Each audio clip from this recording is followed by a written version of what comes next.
Welcome to the HC Commodities Podcast, a podcast dedicated to the commodities sector and the people within it. I'm your host, Paul Chapman. This podcast is produced by HC Group, a global search firm dedicated to the commodities sector.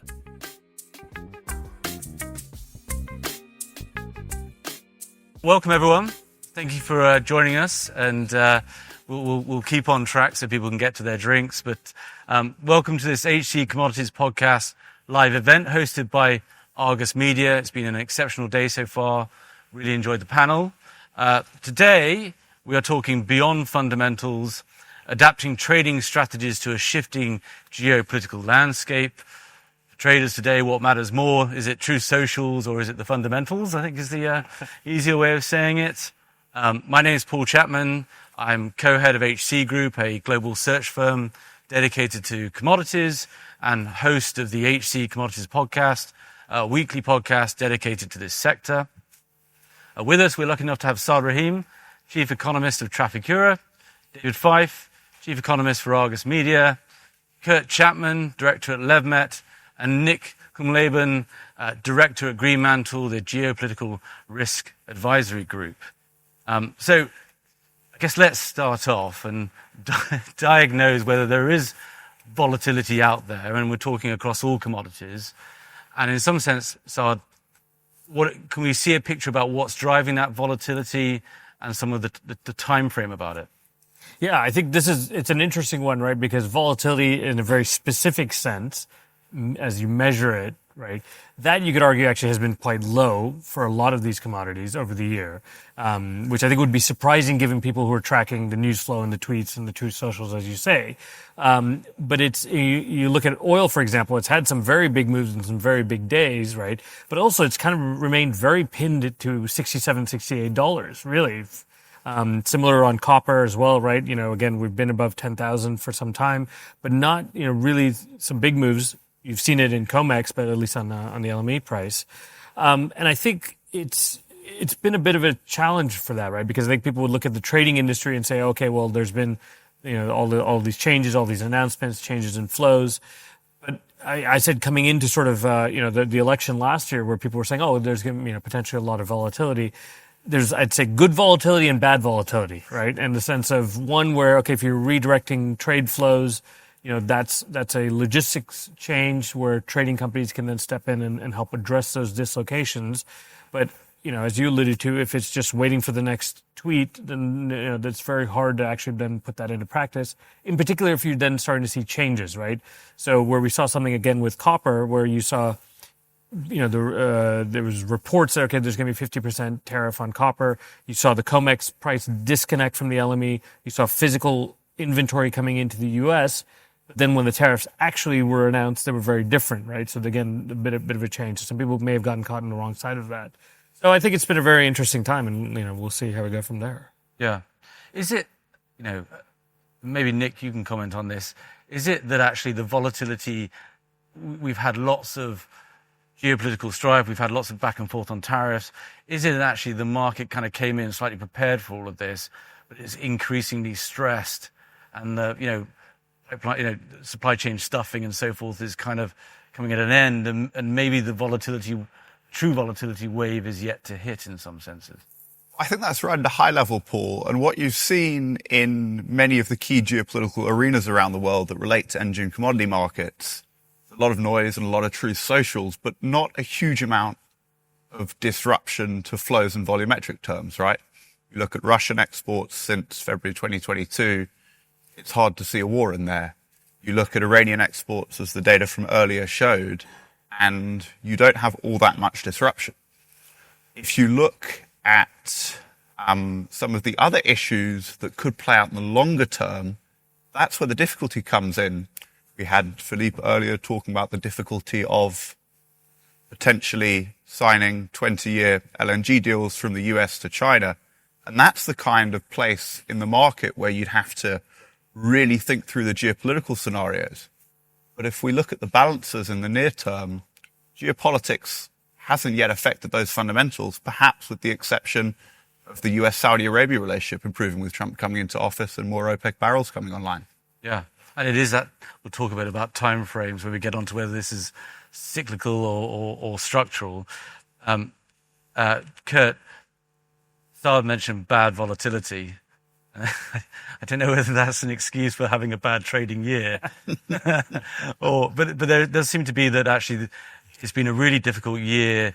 Where there has been volatility, it's been unpredictable and not directional, and that seems to have manifested in the financial traders suffering more than the physical. Can you give us some sense of how hard? I think we've seen some pretty serious events over the course of the last 5 years, and they've tended to trend in one direction or not. And as you say in the trading community, the trend is your friend. So you hop on, and the market's going up because of Ukraine invasion, or the market's going down because we have COVID. Traders generally like to have volatility. Without any volatility, there's not opportunity. But what we've seen recently is a lot of very strong and violent intraday volatility on the basis of uncertainty surrounding the geopolitical situation and also the economic power and situation coming out of the new U.S. administration. So what will happen is you'll put a position on the basis of your analysis, and then you'll find within minutes you can't take the stress that the price move would indicate, and you get out.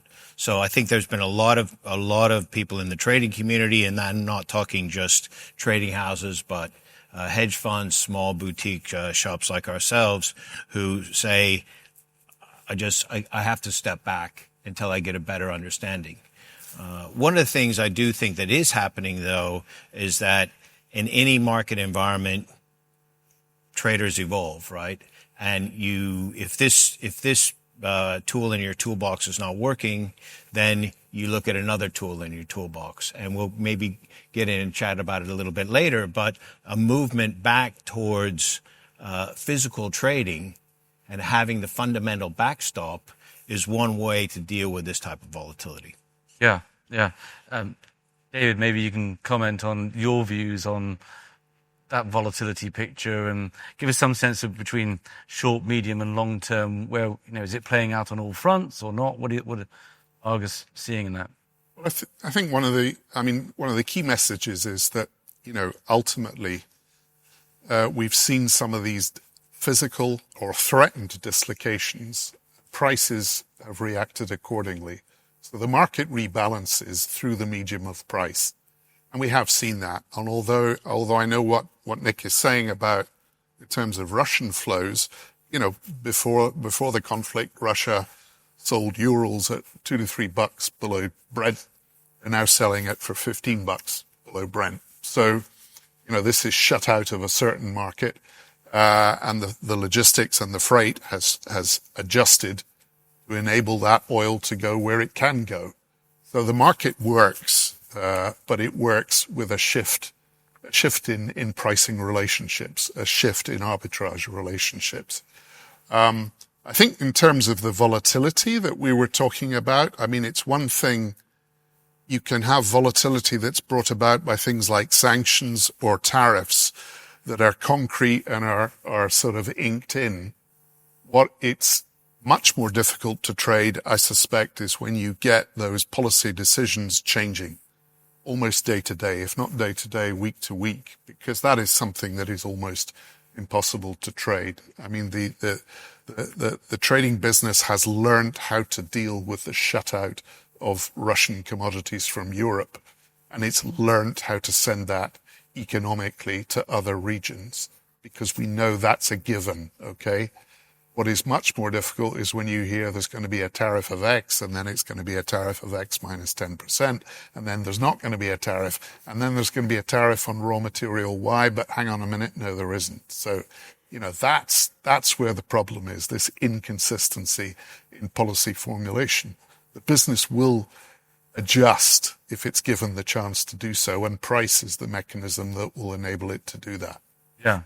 And I guess taking somewhat for granted, and we'll come back to what the skills needed to tackle it, that kind of intraday volatility around which tweet has come out or whatever, that piece. If you take sort of a medium to long-term view, the question which I sort of want us to discuss is whether structurally we're in a longer period of geopolitical volatility, and it's kind of, it's this time it is different, or whether it's just cyclical. And I just, the lens there is in some ways, big oil and gas companies made big bets on Russian LNG exports, right? I mean, huge, enormous bets. You could argue that the trading houses, Trafigura included, have made significant investments in assets, building an LNG platform, building an XYZ, getting into power and gas. That geographical footprint has been at risk, and some of those investments have had to be written off.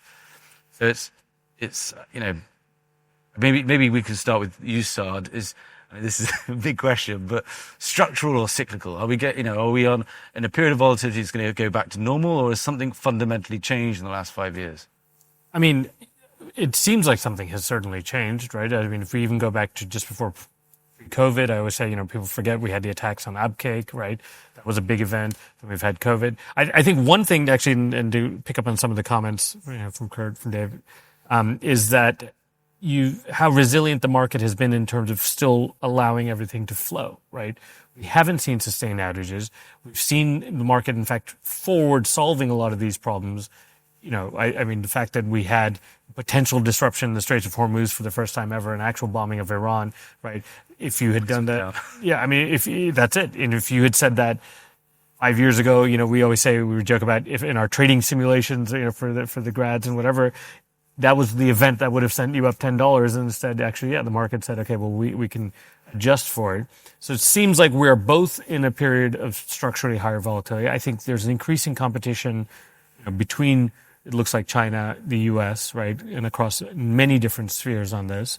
We were talking about the price of gold before we came on. I think that's a great indicator of how much geopolitical uncertainty and volatility seems to be baked in now. So I think this seems to continue for a while. Now, what that does for trading opportunity, again, I think that creates dislocations, and that's what's been happening. For us, it's been, not just buying assets like refineries, but expanding our fleet, for example, as well, to be able to have maximum flexibility around all of this as these things have changed.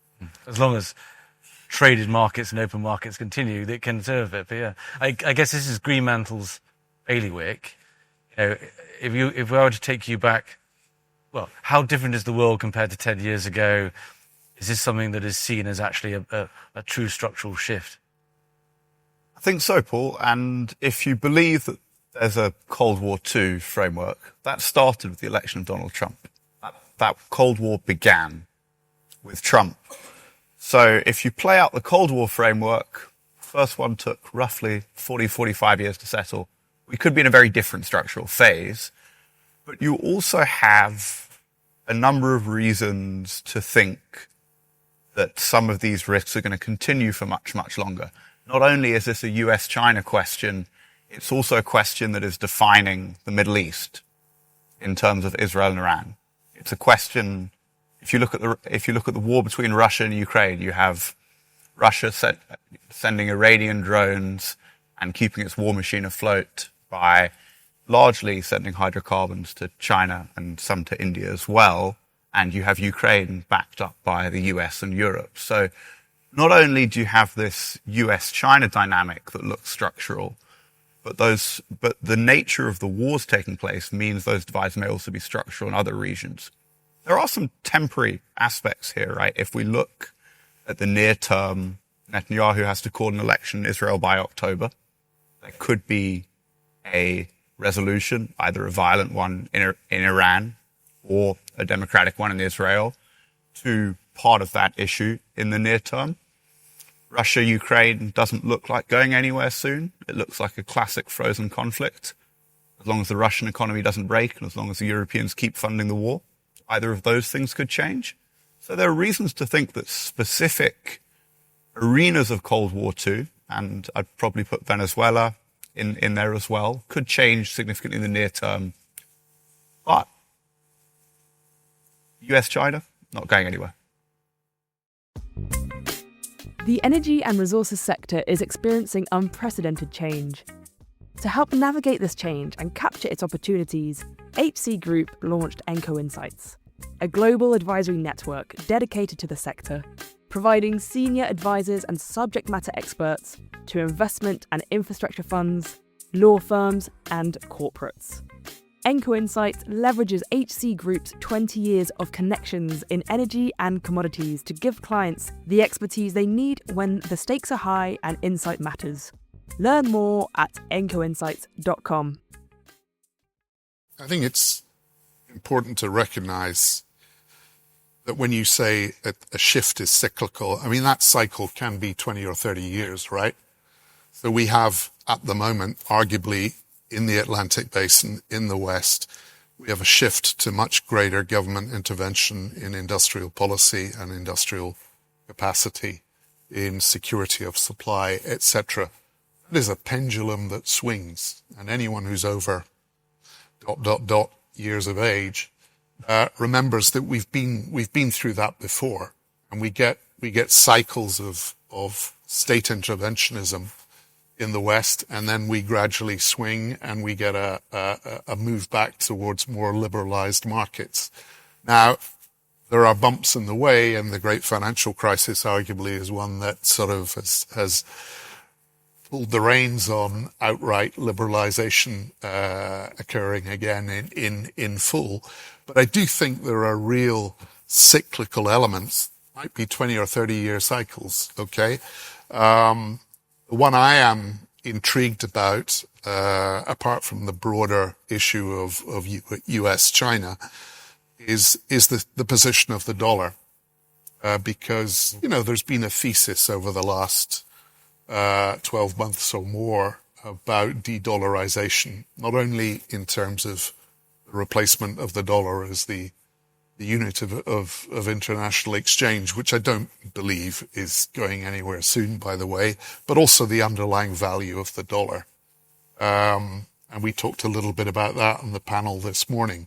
I'm not necessarily of the belief that there's only one way for the dollar to go, and it's further downwards. I actually think there are inflationary pressures that are going to kick in again, cyclical element, that may mean the Fed has to be much more cautious next year, and therefore you actually get a floor for the dollar. So, there's all of these different amplitude cycles at work, but some of them can be very long term. Yeah. Kurt, you've seen a couple of cycles in oil trading. I mean, I think you should differentiate a little bit between kind of a geopolitical or an economic warfare cycle and the trading, what it means for the trading community. I mean, I think it was alluded to before that we've had some events that have occurred recently, which has not created massive dislocations in the markets, or if the dislocations have occurred, they've occurred for a very short period of time. So the way I see it is that in some ways the trading system has been resilient and has served the purpose and the function that it always was supposed to do, which is intermediate the inefficiencies between governments and political strife, and ensure that what you need that is produced in point A gets to point B and further on. And without a real huge rise in price. Mm-hmm. So I would say that it's adaptive, it's evolving, but I don't know if it's a cyclical change in trading. It may be politically. Yeah, I mean, I think you're right. Thank goodness we've had robust supply chains and trading in the middle between. Isn't that all threatened? But nonetheless, we've got highly suboptimal flows in terms of cost. So we are layering in on the provision of commodities. We are layering in extra levels of cost, even if it's being minimized by the trade. You could argue that was it, right? The trade-off was either we build in much more, redundancy and resiliency at an upfront cost. I think the world said we don't want to do that. We want just in time. We want to highly optimize this as leanly as possible so we don't have to spend that up front. And so now you're seeing a little bit, I think, the consequences of some of that, right? Where it's now what I think is interesting is, I think if you'd gone back, as you say, 10 years and you said, hey, we're going to have sanctions on Venezuela, sanctions on Iran, we're going to have sanctions on Russia, we're going to have tariffs, we're going to have, and yet, again, prices haven't blown out for any sustained period of time where, we're going to have multiple conflicts globally.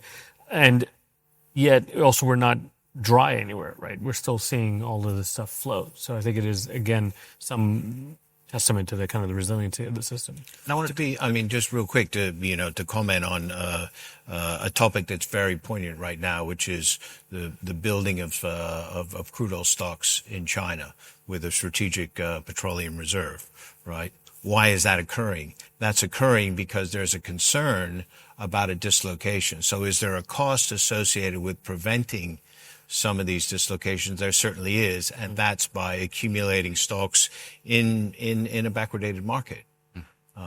Is that so? One question I have, I want to talk about. Well, let's do it now.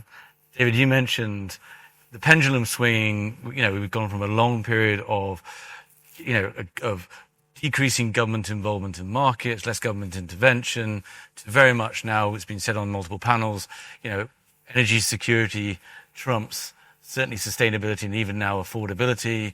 You're getting market interventions going on. The SPR building in China is a market intervention. All of that, if it continues in that way, makes the markets more fragile and their ability to adapt to these shocks, impeded. So I want to sort of get your take on that. And then secondly, that is all ultimately political risk. Is political risk, yes, we're seeing it, perhaps the commodity markets are a bit more aware of it than others, but is political risk really being priced in? I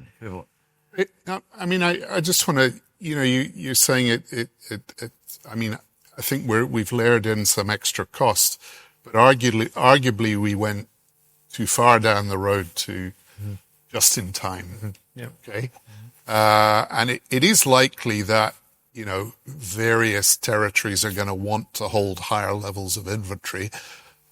Ironically, at a time when the cost of capital, generally speaking, it's not going to go down materially when you look at the levels of debt, both public and private, out there. So, maybe to accumulate that inventory, we're going to need a steeper price signal to incentivize it.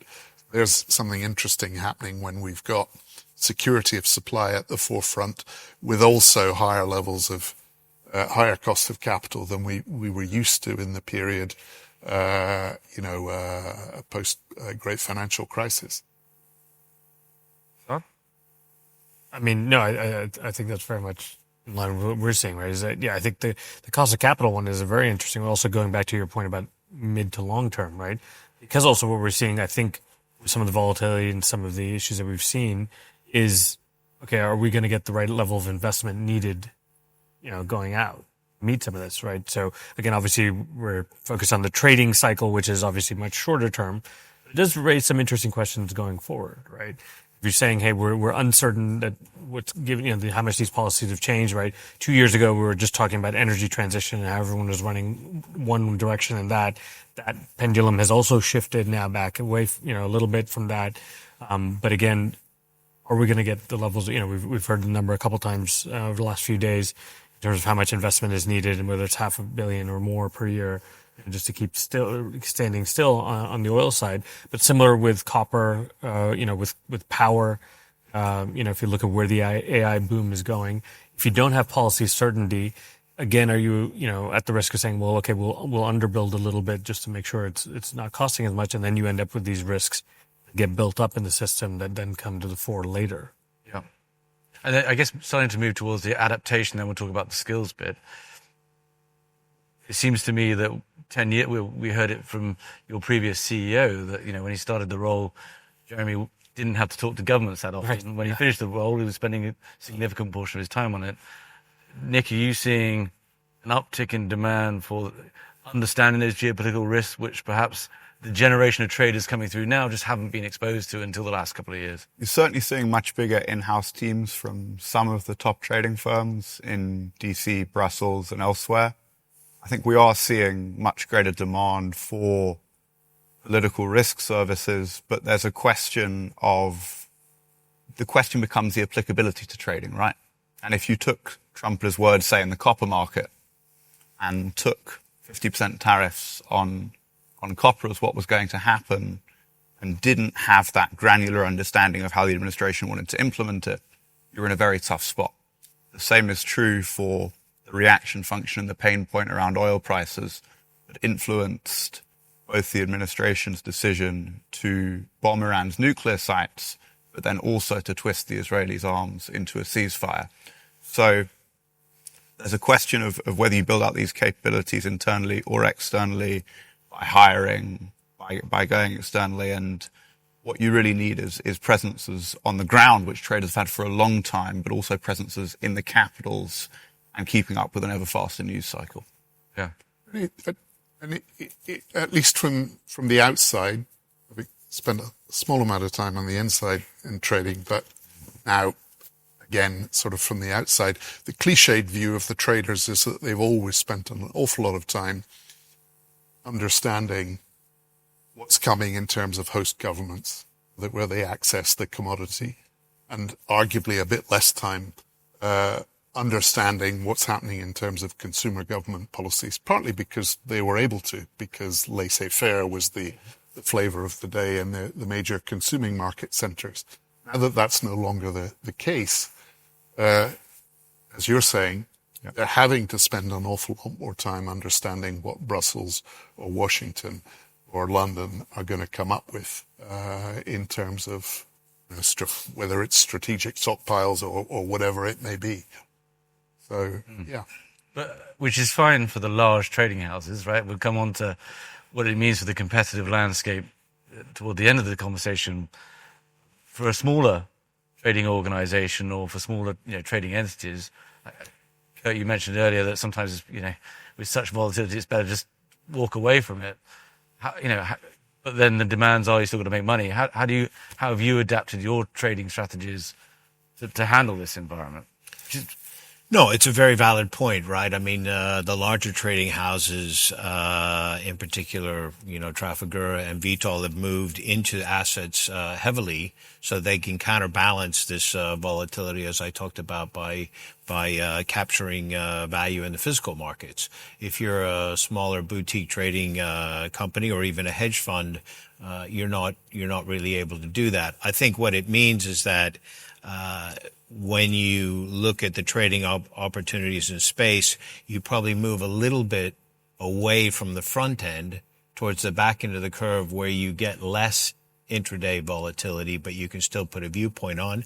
And we've started exploring the options market a lot more because you know what kind of premium you're going to pay basis what you feel the direction of the market is going to move, and you can limit your downside, so to speak, in that aspect. Yeah, we heard that from Peter Keevy at the CME earlier, saying the rise in demand for options. I'm not sure I would take on volatility traders because I've never been a big fan of selling options, particularly in these type of markets, but buying options, I think, is a real solution. Yeah. Saad, obviously, Trafigura have invested heavily in the ships you mentioned. I mean, any other sort of adaptation strategies? I mean, think about the next 5 years, it's a risk, right? Because also your geopolitical fragmentation, you might end up betting on a region or a block that suddenly you don't have access to. How do you go about thinking about making yourself robust for this more volatile world? I mean, I think part of it, again, is increasing our footprint across, as we said, some of these different assets, so whether it's refining, whether it's freight and all that. I think, again, also looking at capital requirements, making sure the financing, to have in place to make sure you get these price spikes like you had in 2022 and wherever else, and that you have all that covered. But I think our new CEO, Richard Holtum, so his whole view on this really is, it's one thing to be resilient and robust, but it's another to think about being anti-fragile. If you think about Nicholas Taleb. Yeah. And that is a very different mindset, right? So it's saying, okay, it's not enough to just then weather the storm in a sense, right? And to be robust, but it's how do you then position yourself to actually take advantage and to become stronger coming out of something like that, right? that pressure actually makes it. And I think that's a different mindset, right? And it's trying to figure out, okay, well then, how do we then play for that? And I think, if we could do that successfully, who knows if we can't, but, it's a different organizational mindset around that. Hello, I'm David Hunt, founder and managing director at Hyperion Search. Founded over a decade ago, Hyperion Search has helped organizations from major utilities to startups recruit their leadership teams and key individual contributors to accelerate both their growth and the energy transition. Our three main verticals are renewable power, energy storage, and e-mobility. The energy transition and the talent that delivers it has been our passion since day one. To find out more, visit hyperionsearch.com or listen to my Leaders in Cleantech podcast, available on all platforms. And I guess from Argus, some of the sense has sort of come up is that the last, 10 years, maybe I'm making this up, sort of lots more publicly available data or subscription data available on pricing and so forth. But there's some extent, Nick was alluding to it, the boots on the ground, the people that really understand what's going on in region and in country, what's Argus's approach? I mean, that's clearly what Tom Reed on. I think this is the case that actually, we need more information on infrastructure, on the availability of infrastructure, the true state of infrastructure. The problem is that in some cases this is considered to be state secret or whatever in the parts of the world where demand is growing fastest. So that is just a problem that's going to be with us, I suspect. But I think, even in, the areas that we know about in the Atlantic Basin, there's probably a need for more information on the true state of storage capacity. What is operational? What can be done in terms of pipelines and other infrastructure. If security supply has genuinely moved up the political agenda, which I think it has, and I don't think that's an element that is going to ebb and dissipate, then there is room, I think, for more information and more information flow on the true state of infrastructure, if I can characterize it. We heard earlier on that some sources of data are degrading as well, right? I mean, it's becoming less transparent in some circumstances. Before we move on to the skills and the competitive landscape, I know this is something, well, Nick, are there any lessons from history on this? I mean, there's one, the consensus seems to be that this is cyclical. We're in it, but might be a long cycle, but it's somewhat analogous to historical periods and so forth. There's also, I don't want to sound alarmist, but it could also, these things they're non-linear and can be spiraling, and we can have some significant market dislocations and so forth. Is there any sort of comfort that history can give us, or terror perhaps? I can certainly give you terror. One of the good ways of thinking about history is what lessons leaders take from history. If you knew that Vladimir Putin had a statue of Peter the Great, who largely integrated Ukraine into the Russian Empire, and in his office above his desk, you might have been a bit less surprised in February 22. And there's a great portrait in the White House called The Tariff Men. And it's got Donald Trump in the middle. To the left, it's got Henry Clay and Abraham Lincoln, the senator from Kentucky and the president who led the protectionist agenda in the first half of the 19th century. And then it's got Thomas Jefferson, who did so in the 18th century, and William McKinley, who did so at the turn of the 20th century. And if we look at what all of those episodes, in at least American political history, led us to, it was higher domestic costs. Now, the US had some input cost advantages, but tariffs that persisted for quite a long time at levels quite a lot higher than today's average tariff rate. And then, obviously, we went back to the Cold War argument earlier. Just after McKinley, First World War happened pretty... Yeah. The lesson of Lincoln and McKinley is not that we're headed for peacetime. No. But I think we also need to look at some of the other analogies. I mean, if you look at Russia, Ukraine, the Korean War took a number of years to become a frozen conflict, and it's been so for a very long time. So the lesson, I think, is exactly as David put it, that these may be cyclical occurrences, but they can be cycles measured in decades. From a trading perspective, that becomes your status quo. Yeah. And I think one thing that's interesting is it's not just also when we think geopolitics and all these stresses, it's between nations, but increasingly the pressures and the stresses within nations as well, right? Look at how the political landscape is changing, the risks that may bring, right? And growing inequality and these things. These are things we've talked about for a long time, but a lot of it seems to be coming to a head now, right? And that really could throw up some very interesting challenges going forward. Yeah. Okay, so final bit, let's talk about what it means for the competitive landscape out there. First question to get your comments on would be, since 2019, 2020, that extraordinary period of volatility and directional, good volatility, let's call it, attracted a lot of hedge funds into the space.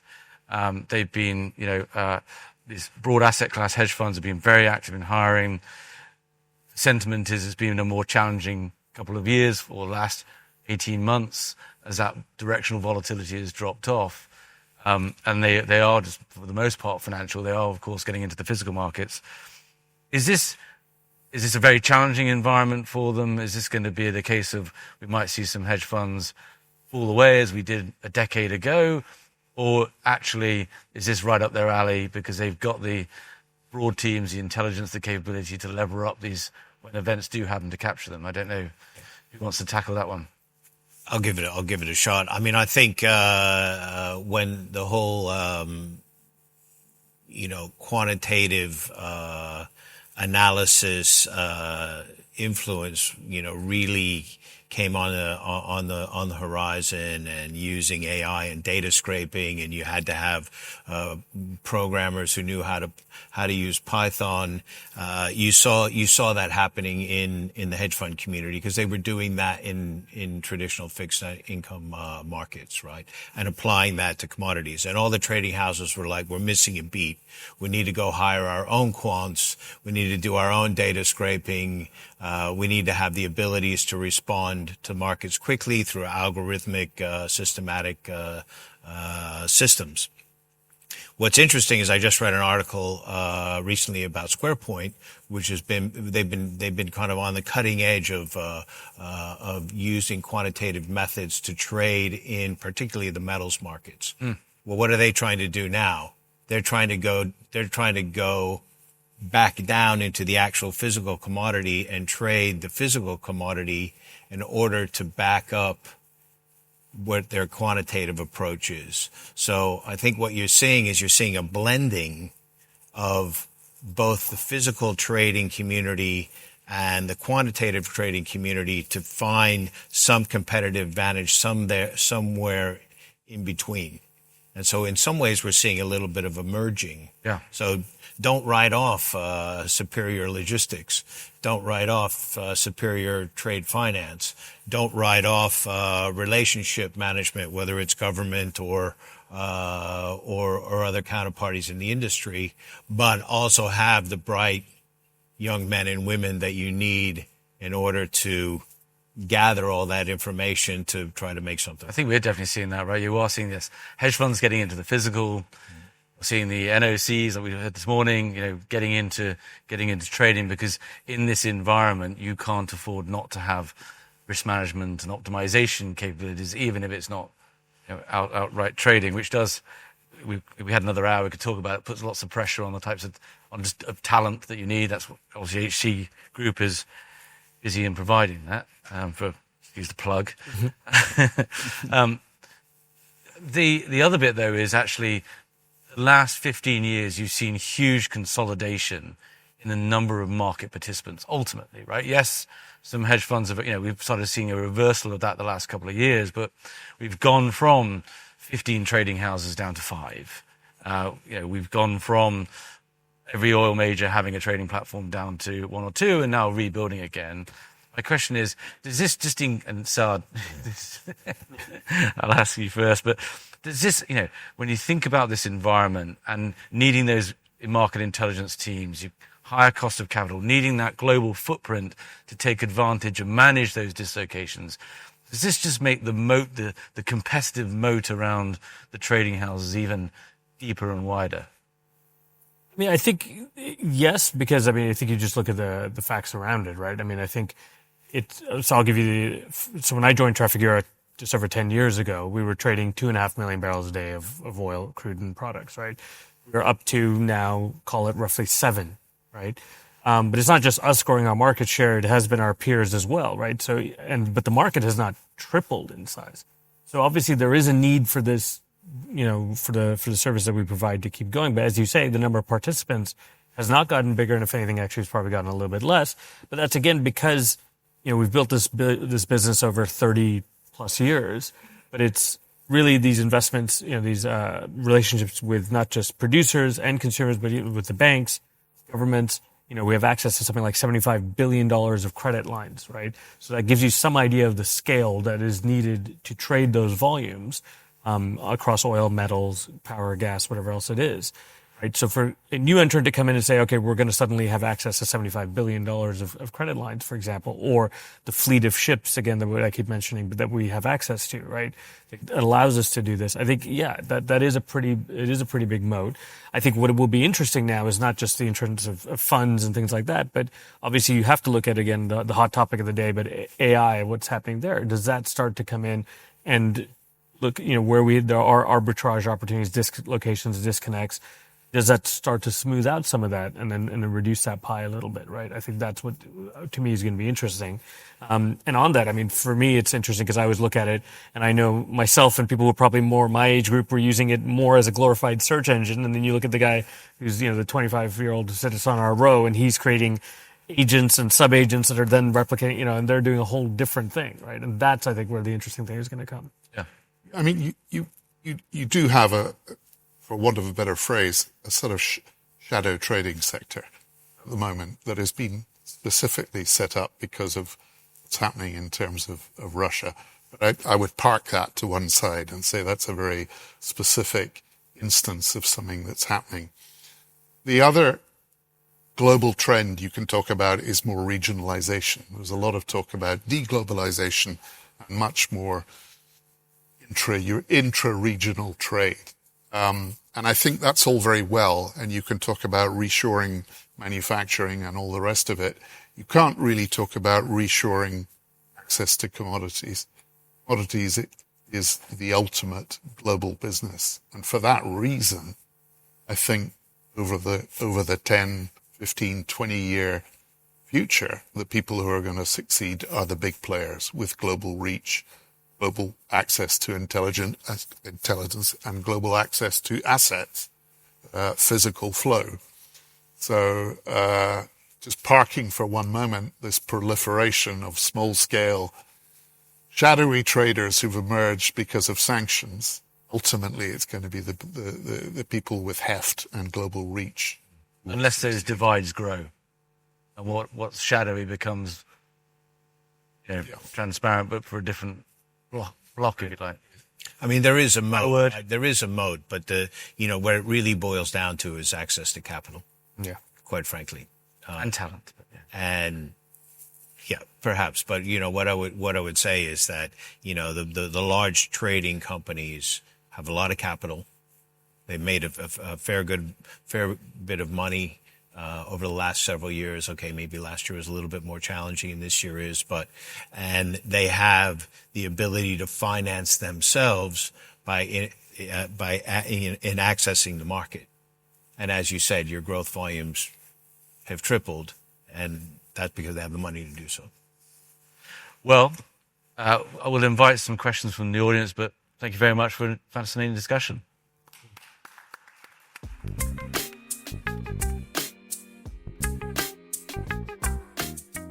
Thank you for listening. To find out more about HC Group, our global offices, and our expertise in search within the commodities sector, please visit www.hcgroup.global.